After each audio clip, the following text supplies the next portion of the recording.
Good evening, and thank you so much for joining us. I'm Christine Pitawanich. It is going to be a rainy night here in Portland, and some of you could soon be seeing snow. So let's bring in meteorologist Chris McGinnis.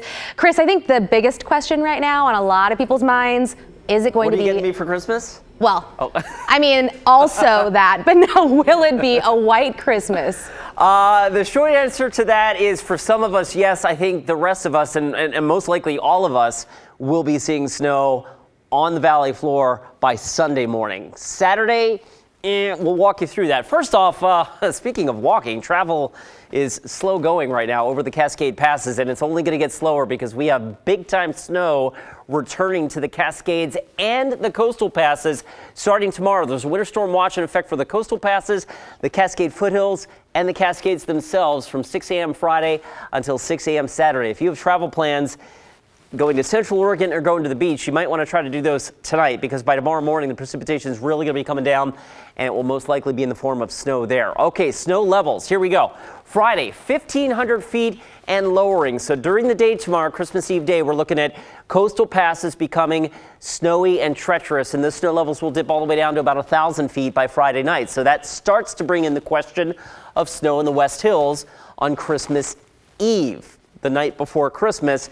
And by Saturday, Christmas Day, I'm not going to say no. There's always an exception to the rule. But in general, I think we're just a little too warm on the valley floor to have snow on the ground on Christmas Day. So I've got our snow level at about 500 to 1,000 feet. But by Saturday night, sun sets, the colder air continues filtering in, and it's likely that all of us will be cold enough for snow on the ground by Sunday. So when you put all that together, first off, there's going to be a truckload of snow in the Cascades and in the coastal passes. But even in the I-5 corridor now, it's looking increasingly likely that by Sunday morning, we've got 1 to 3 inches, maybe more, of fresh snow on the ground on Sunday. I'll walk you through that and your full 7-day forecast, which is very cold, coming up in just a few minutes. Okay, thank you so much, Chris. And that weather is rolling in at a pretty pivotal time. I mean, there's a lot of holiday travel going on and people might be hitting the roads. Our Tim Gordon is taking a look into holiday travel and all the winter preps going into that. Tim. Hey, Christine, here we go. Here's a live look at I-405. And you know, it's really not that bad right now, but if you've been out and about, you know the traffic has certainly picked up. It's very busy out there, and that's going to be increasing with a lot of people heading to their holiday destinations. And with that winter weather coming in, it's going to take it to a whole new level. So far, so good, but we are just getting started on holiday travel and the cold, snowy weather to come. AAA says 109 million Americans will travel, including 1.5 million Oregonians, and 92% of that travel is driving. So our advice to folks is make sure you're prepared before you get in the car and head out on slick roads. Thankfully, we are not expecting a blizzard like we saw in 2008, but what's coming could add up to real travel trouble. Chris Skelly is gassing up, but not going anywhere because... Maybe you're a good driver, but lots of people are not used to it. Within an instant, there's sideways people, and we just try to stay home as much as we can. Road crews won't be staying home. ODOT will be out on state routes. And in the city, a few hundred Portland Bureau of Transportation workers just lost their holiday time off. 24-hour coverage begins Saturday, Christmas morning. That means we're having our crews start on their full 12-hour shifts. So we go into 24-hour response starting Saturday morning. We will be in that mode until we are out in the clear, out of winter weather. Road crews will do what they can. The rest is up to you. AAA's advice for preparing starts with checking your vehicle's battery. A failing battery is the #1 cause for winter weather breakdowns. Next, check your traction and have snow tires or traction devices with you. And have an emergency kit with you, plus warm clothes, blankets, food, and water.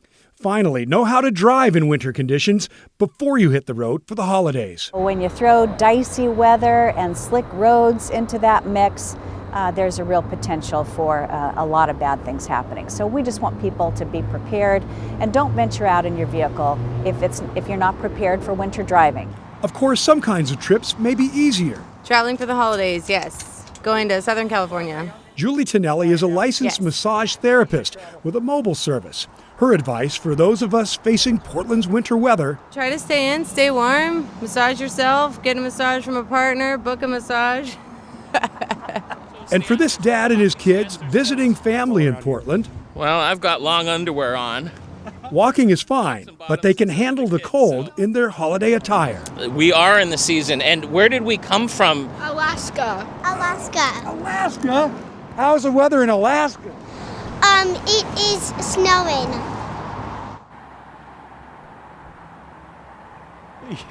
Yeah, snowing.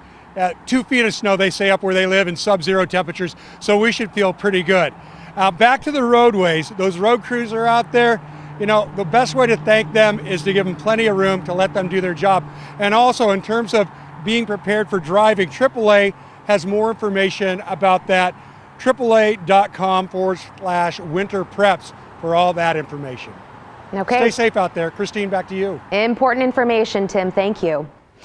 PGE is warning customers about possible outages with the winter weather moving in. They suggest that you might want to stock up on some really important supplies. Those include flashlights or headlamps, a battery-powered or hand crank radio, a car charger for your phone or other important electronics, a 3-day supply of food and water, extra blankets, bottled water if you have an electric water pump. PGE also suggests, if you don't already know how, to learn how to manually open and close your garage doors.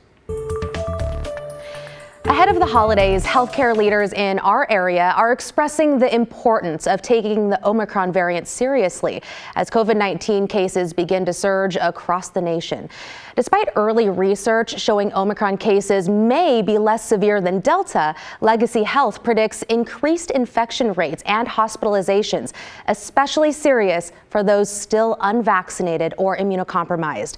Dr. Keisha Kelly, Chief Nursing Officer for the hospital system, says they believe there will be a 3-week window before the surge begins. They're urging people to take caution around the holidays with vaccinations, boosters, masks, and smaller gatherings. I will say this, we are planning for the worst and hoping for the best. And we want to make sure that, we want to keep our staff healthy, we want our communities to be healthy.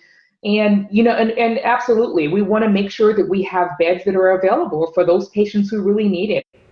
Dr. Kelly says they're hoping to minimize the strain on frontline workers who are still taxed and recovering from the Delta surge in the summer and fall. The city of Portland will likely end the year with the most car thefts since the mid-1990s. November was the worst month for these types of thefts. KGW's Bryant Clerkley spoke with a woman who's trying to find her stolen truck. Portland police say 1,140 vehicles were stolen in the month of November.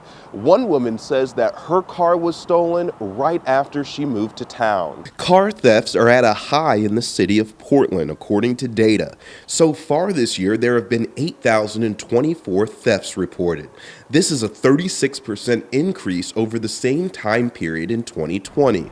Melanie Blaze recently had her 2001 Chevy Silverado stolen from the Elliott neighborhood in North Portland, and she's been looking for it ever since. My truck got stolen on a Sunday, November 14th. We went and watched a football game, came back to the house, parked the truck near the apartment, and the next day when my partner went to leave for work, the truck was gone. 2021 is likely to be the worst year for car thefts since 1995, when police tailed over 9,000 thefts. Almost 70% of the cars stolen are Hondas, Fords, Subarus, Toyotas, and Chevrolets. When it comes to where cars are stolen, neighborhoods in Northeast and Southeast had more cars stolen than any other parts of the city, according to data. I have a bad back and a bad knee, and my job hunt has been now limited to wherever I can waddle to. The data shows people are likely to have their cars stolen between 6 p.m. and midnight. Data also suggests police recover the vast majority of cars that are reported stolen. This year, 78% of stolen vehicles have been found within 30 days. 89% of cars stolen this year have been recovered to date. Blaze says she's facing some challenges when it comes to getting her car back. because the title wasn't officially in my name yet, we weren't allowed to report the truck stolen. Blaze says she's been biking around looking for the truck. A friend of hers says she spotted two people driving the truck on MLK and Lombard, but they drove away quickly. It's just super selfish and inconsiderate, and I hope when I find my truck, I don't have to fight for my truck. Police say you shouldn't leave valuables in your car, and it could be best to park your car in a garage, or if that's not possible, park it in a well-lit area. In Portland, I'm Bryant Clerkley, KGW News. To Marion County now, where a family needs your help to find their loved one who vanished under unusual circumstances. Ezra Mayhew is 17 years old and from the Silverton area. Ezra's mom dropped him off for his morning shift at the Oregon Garden Resort in Silverton on October 15th. Later that day, Ezra texted his parents to tell him that he was working a double. But when they went to pick him up, Ezra was gone.